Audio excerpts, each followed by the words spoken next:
भारतीय जैन संघटनेचे प्रमुख आमचे शांतीलालजी मुथा, विनय राठोडजी, अमृता या ठिकाणी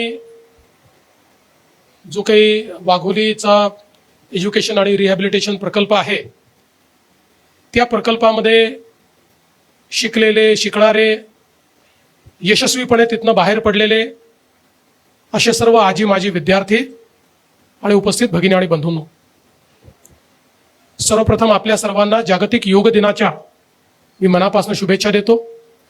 आणि आज आपण सर्वांनी सकाळी योग अभ्यास केलेला आहे आणि मला अतिशय आनंद आहे की अमृताने आज आपल्या सर्वांना या ठिकाणी वर्षा हे जे मुख्यमंत्री निवासस्थान आहे त्या ठिकाणी एक जेवणाचं निमंत्रण दिलं होतं आणि त्या निमित्ताने मला देखील आपल्या सर्वांशी संवाद साधण्याची, आपल्याशी भेटण्याची संधी प्राप्त झाली।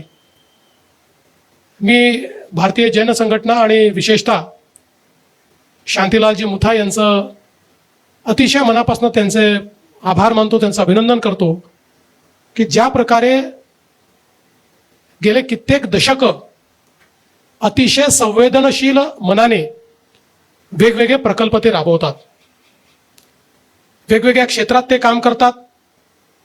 राज्य सरकारसोबत देखील पाण्याच्या क्षेत्रामध्ये गावोगावी जलसंधारणाची कामं, गावोगावी गाळमुक्त धरण, गाळयुक्त शिवाराची कामं, नाला खोलीकरणाची कामं, शेतकऱ्यांच्या जीवनामध्ये मोठं परिवर्तन घडेल अशा प्रकारची कामं ही शांतीलालजींनी आणि बीजीएसनी महाराष्ट्र सरकारसोबत केली। आमच्या मुलांना केवळ शिक्षण नाही तर शिक्षणासोबत मूल्य मिळाली पाहिजेत, म्हणून मूल्य शिक्षणाची एक मोठी जबाबदारी ही शांतीलालजींच्या नेतृत्वात त्या ठिकाणी सुरू झाली।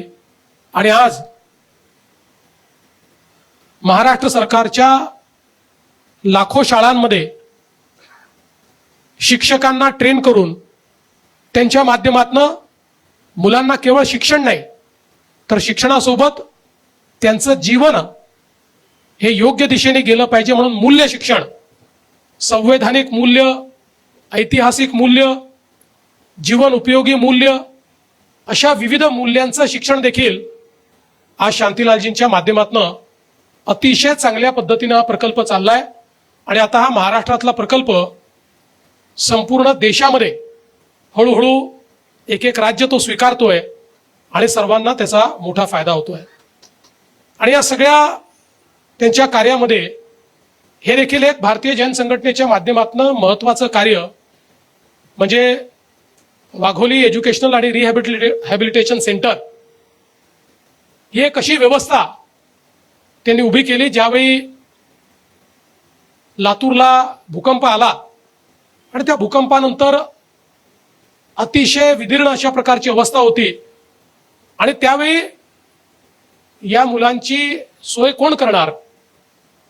इतका मोठा अपघात झालाय, कोणाचे घरी लोक गेलेले आहेत, आई वडील नाही आहेत, घरं संपलेली आहेत, पुढचा काही ठिकाणा नाही आहे, असे वेगवेगळ्या पद्धतीची कुटुंब, त्यातली मुलं दत्तक घेऊन आणि त्यांच्याकरता प्रकल्प सुरू झाला आणि पुढे विस्तार करता करता त्यांच्यासोबत आदिवासी मुलं मुली आले, अनाथ मुलं मुली आले, राज्यातल्या दुर्दैवाने ज्या शेतकऱ्यांनी आत्महत्या केल्या त्यांची मुलं मुली आले आणि एक बृहद अशा प्रकारचा परिवार हा या ठिकाणी सुरू झाला। आणि आज आपण पाहतो की ज्या लोकांना आपण सन्मानित केलं, मी याच्या आधी त्यांच्या यशोगाथाही झाल्या, त्यातल्या काही मला शांतीलालजींनी सांगितल्या, त्याचं एक पुस्तक देखील आपल्याकडे आहे। पण विपरीत परिस्थितीमध्येही धैर्य सोडलं नाही आणि विश्वास ठेवला तर आपल्या पाठीशी कोणी ना कोणी उभा आहे। आणि हेच भारतीय जैन संघटनेने दाखवून दिलं।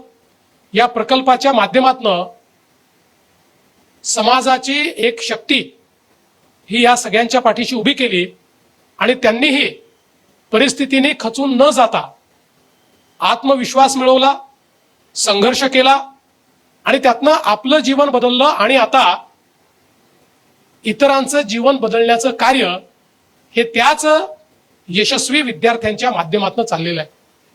आणि म्हणून मी त्या सगळ्यांचं अतिशय मनापासून अभिनंदन करतो.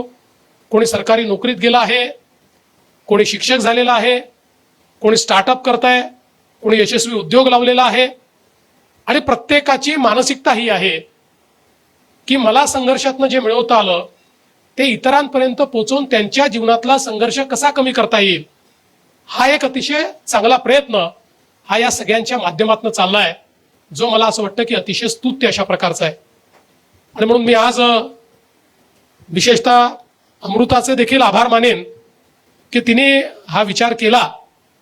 दरवर्षी अमृता जागतिक योग दिनाच्या निमित्ताने वेगवेगळ्या घटकांसोबत योग करत असते. यापूर्वी देखील आपली मुलं जागतिक योग दिनाच्या निमित्ताने अमृताने आयोजित केलेल्या कार्यक्रमात येऊन गेली आहेत. यावर्षी पुन्हा एकदा ही सर्व मुलं या कार्यक्रमात यावीत आणि त्यानंतर इथे मुख्यमंत्री निवासस्थानी देखील त्यांनी जेवणाकरता यावं असा अतिशय उत्तम कार्यक्रम अमृताने आयोजित केला. त्याबद्दल तिचंही मनापासून अभिनंदन करतो.